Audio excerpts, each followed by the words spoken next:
कर्नाटक शासनाच्या कृष्णाकाठ योजनेअंतर्गत अलमट्टी धरणाची उंची 5 मीटरनं वाढवण्यासाठी गतीनं पावलं पडू लागली आहेत। या प्रकल्पामुळे उत्तर कर्नाटकचा भाग सुजलाम सुफलाम होणार असला तरी पश्चिम महाराष्ट्रातील कोल्हापूर, सांगली जिल्ह्यातील पूरस्थिती आणखी गंभीर होण्याची भीती व्यक्त केली जाते। याबाबत बुधवारी विधिमंडळात आमदारांनी आवाज उठवला, तर दुसरीकडे पूर अभ्यासकांनीही याबाबत महाराष्ट्रानं सजग राहण्याची गरज व्यक्त केली।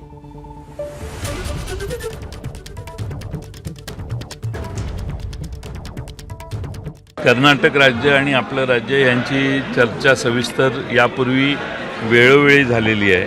त्या अलमट्टी धरणातलं पाणी किती ठेवायचं आणि किती नाही याच्याविषयी ज्यावेळी पूर येतो त्यावेळी नियमन करण्याची व्यवस्था आपण निर्माण केलेली आमचं सरकार होतं त्यावेळी।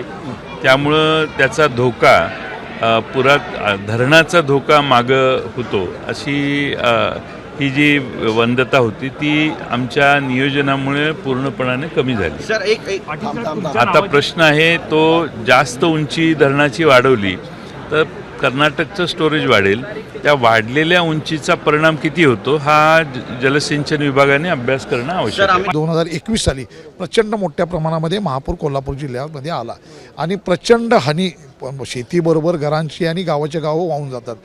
मला वाटतं की या संदर्भात आम्ही सातत्यानं आक्षेप नोंदवलेला आहे। कर्नाटक सरकार त्या ठिकाणी विसर्ग ठेवण्यामध्ये विसर्ग चांगल्या पद्धतीने ठेवण्यात असमर्थता दाखवते। अशा वेळी आज जर आहे त्याच्यापेक्षा उंची वाढवली तर निश्चित पद्धतीनं याच्याहीपेक्षा गावं पाण्याखाली जातील आणि कोल्हापूर जिल्हा आणि सांगली जिल्ह्याचं प्रचंड नुकसान होईल।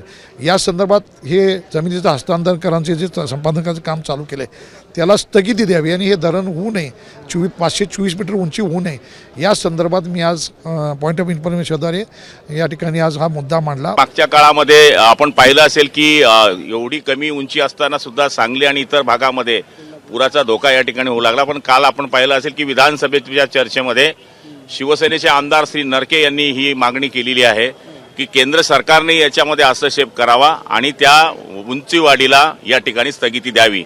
आणि आम्हाला खात्री आहे की या ठिकाणी आम्ही जी मागणी केलेली आहे केंद्र सरकार त्याच्यावर विचार करेल, कारण की कोणाची उंची वाढत असताना या ठिकाणी कोणाचं नुकसान होईल असे प्रकल्प होऊ शकत नाही।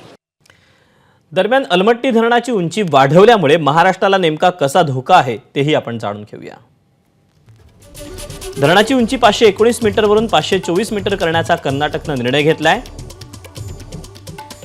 केंद्रीय लवादाच्या कर्नाटकला धरणाची उंची वाढवण्यासाठी त्यांनी परवानगी दिली आहे। 2005 मध्ये अलमट्टी धरणाची उंची 512 मीटर होती। पावसाळ्यात अलमट्टीमधून पाणी न सोडल्यामुळे कोल्हापूर आणि सांगलीत पूर येतो। 2014 मध्ये अलमट्टी धरणाची उंची 519 मीटरपर्यंत वाढवली गेली। धरणाची उंची वाढवून शेती सिंचन वाढवण्याचा कर्नाटकचा प्रयत्न आहे। उंची वाढवल्यामुळे सांगली आणि कोल्हापूरला पुराचा धोका आणखी वाढणार आहे। एबीपी माझा, उघडा डोळे बघा नीट।